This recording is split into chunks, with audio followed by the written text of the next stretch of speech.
दोस्तों शोपेनहावर कहते हैं, अगर संभव हो तो किसी के प्रति शत्रुता महसूस नहीं करना चाहिए। किसी से गुस्से में बोलना, शब्द या हाव भाव से नफरत का प्रदर्शन करना अनावश्यक तो है ही, खतरनाक और मूर्खतापूर्ण और घटिया भी है। गुस्सा या नफरत कभी दिखना नहीं चाहिए। आपको जो कुछ भी दिखाना हो अपने काम से दिखाएं। कर्म करते समय आपकी भावनाएं अधिक प्रभावी होंगी क्योंकि आपने किसी और तरीके से उनका प्रदर्शन नहीं किया है। दोस्तों आपको जानकारी होगी ही, सिर्फ ठंडे खून वाले जानवरों का काटना ही जहरीला होता है। So hi everyone, welcome back to conquer दुनिया। और आज हम आपके लिए लेकर आए हैं 48 लॉज ऑफ पावर का लॉ नंबर 39। लॉ नंबर 39 में रॉबर्ट ग्रीन कहते हैं, मछली पकड़ने के लिए पानी हिलाएं। दोस्तों क्रोध और भावनाएं रणनीति की दृष्टि से नुकसान पहुंचाती है। आपको हमेशा शांत और उद्देश्य पर केंद्रित रहना चाहिए।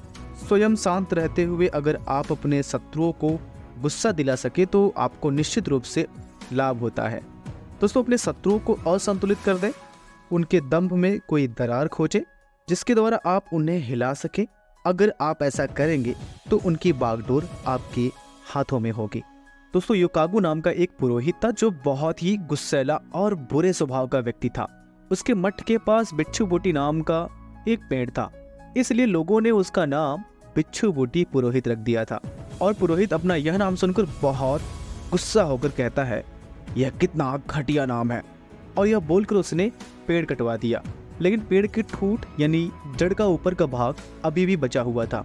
अब लोग उसे ठोंठ पुरोहित कहने लगे। दोस्तों पहले से भी ज्यादा गुस्सा होकर पुरोहित ने उस ठोंठ को भी उखड़वा कर फेंक दिया, लेकिन इससे वहां पर गड्ढा हो गया। अब लोग उसे गड्ढा पुरोहित बुलाने लगे। तो आप सोच सकते हैं कि अब उसका गुस्सा कितना ज्यादा हो गया होगा और अब वो करेगा क्या। दोस्तों गुस्सैल लोग आमतौर पर मूर्ख नजर आते हैं क्योंकि वे छोटे से कारण पर बहुत ज्यादा प्रतिक्रिया करते हैं। वे चीजों को कुछ ज्यादा ही गंभीरता से ले लेते हैं और अपनी चोट या अपमान को बढ़ा चढ़ाकर महसूस करते हैं। वे अपमान के प्रति बहुत संवेदनशील होते हैं और यह देखना मजेदार होता है कि वे हर चीज को व्यक्तिगत मान लेते हैं। इससे भी मजेदार बात यह है कि वे मानते हैं कि उनका गुस्सा शक्ति का प्रतीक है। दोस्तों सच्चाई इसके विपरीत होती है। चिड़चिड़ापन शक्ति का नहीं बल्कि कमजोरी की निशानी है। लेकिन हो सकता है कि लोग आपके अस्थायी रूप से आपके भावावेश से सहम जाएं, लेकिन उनके मन में आपके प्रति सम्मान नहीं रहेगा। वे यह भी समझ लेते हैं कि जिस व्यक्ति में इतना कम आत्मनियंत्रण है उसे वे आसानी से नष्ट कर सकते हैं। बहरहाल इसका समाधान यह नहीं है कि हम अपने गुस्से या भावनात्मक प्रतिक्रियाओं का दमन कर दें। दमन हमारी ऊर्जा को निचोड़ लेता है और हमारे व्यवहार को अजीब बना देता है। इसके बजाय हमें अपना दृष्टिकोण बदलना चाहिए। हमें यह एहसास होना चाहिए कि सामाजिक क्षेत्र और पावर के खेल में कुछ भी व्यक्तिगत नहीं होता है। दोस्तों आज के समय में हर व्यक्ति घटनाओं की ऐसी श्रृंखलाओं में उलझा हुआ है जो बहुत पहले शुरू हुई थी। हमारा गुस्सा अक्सर हमारे बचपन की समस्याओं से उत्पन्न होता है। हमारे माता पिता का गुस्सा उनके बचपन की समस्याओं से उत्पन्न होता है और इसी तरह सिलसिला चलता रहता है। दोस्तों हमारे गुस्से की जड़ें दूसरों द्वारा अब तक हमारे साथ किए गए व्यवहार में होता है। हमारे गुस्से की जड़ें उन असफलताओं तथा दुखों में होती है जिन्हें हमने जिंदगी में झेला है। जब कोई व्यक्ति अक्सर हमें गुस्सा दिलाता है तो बात इतनी सी नहीं होती, यह इससे जटिल मामला है। उस व्यक्ति ने हमारे साथ क्या किया, बात इससे बहुत आगे तक जाती है।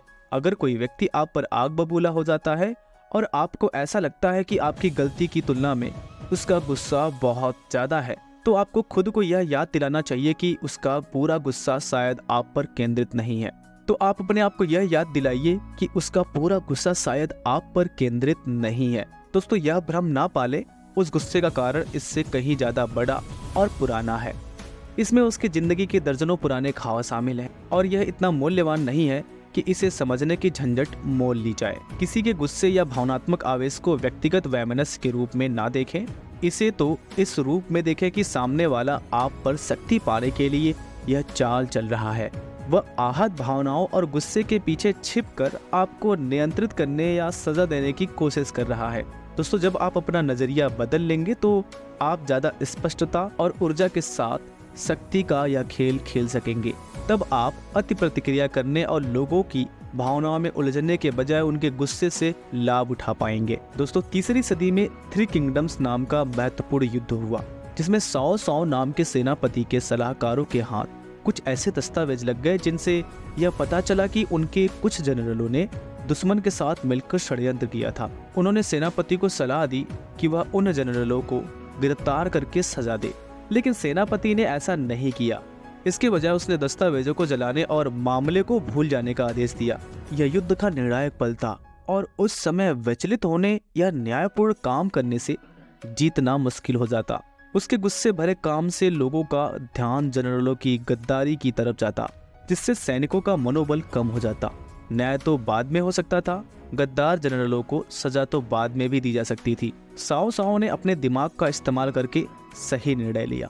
दोस्तों, गुस्सा सिर्फ आपके विकल्पों को कम करता है और शक्तिशाली व्यक्ति विकल्पों के बिना फल फूल नहीं सकता।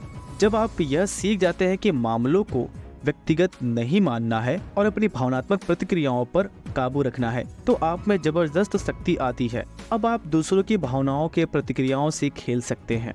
असुरक्षित लोगों को काम करने के लिए उकसाने का तरीका यह है कि आप उनकी मर्दानगी पर संदेह प्रकट करें और उन्हें आसान विजय की संभावना दिखाएं। गर्म मिजाज दुश्मन के सामने सबसे अच्छी प्रतिक्रिया यही है कि कोई प्रतिक्रिया ही न की जाए। जब बाकी सबका दिमाग गर्म हो रहा है तो ठंडे दिमाग वाले व्यक्ति से ज्यादा गुस्सा दिलाने वाली और कोई चीज नहीं है। अगर लोगों को विचलित करने से आपको लाभ होता है तो सामंतों की तरह बोरियत भरी मुद्रा का नाटक करें। यह मुद्रा मजाक उड़ाने वाली या विजयी नहीं होनी चाहिए, बल्कि सिर्फ उदासीन होना चाहिए। इससे उनका फ्यूज उड़ जाएगा। जब वे गुस्से की बौखलाहट से खुद को लज्जित करेंगे तो आप कई जीतें हासिल करेंगे। दोस्तों, इनमें से एक जीत यह है कि उनके बचपने के बावजूद आपने अपनी गरिमा और शांति कायम रखी है। दोस्तों, शायद आपने यह कहानी सुनी होगी कि पानी स्वच्छ और शांत है और मछलियां सतह के काफी नीचे हैं। पानी को हिलाएं तो वे ऊपर आ जाएंगी, पानी को कुछ और ज्यादा हिलाएंगे तो उन्हें गुस्सा आ जाएगा और वे सतह पर आकर सबसे पास वाली चीज को काटने लगेंगी, जिसमें ताजा दाना लगा हुक भी शामिल होगा और उसमें वो फंस जाएंगी और अपना प्राण त्याग देंगी। दोस्तों, अगर आपके विरोधी गुस्सैल है तो उसे चिढ़ाने की कोशिश करें। अगर वह दम्भी है तो उनके गर्व को हवा देने की कोशिश करें। जो व्यक्ति अपने शत्रु से कदम बढ़वाने में कुशल होता है वह इस तरह अपनी मनचाही स्थिति पैदा कर लेता है और शत्रु से अपनी इच्छा के अनुसार काम करवाता है। वह शत्रु को ऐसे प्रलोभन देता है जिस पर वह निश्चित प्रतिक्रिया करता है। वह उस दाने का प्रलोभन दिखाकर शत्रु से कदम बढ़वाता है और फिर अपने चुने हुए सैनिकों के साथ उस पर हमला कर देता है। दोस्तों, आई होप आपने इस ऑडियो बुक समरी से बहुत कुछ सीखा और जाना होगा। अगर आपको हमारी मेहनत पसंद आती है तो आप इस वीडियो को लाइक करें और ऐसे ही ऑडियो बुक समरी को सुनने के लिए कॉन्कर दुनिया को सब्सक्राइब करें।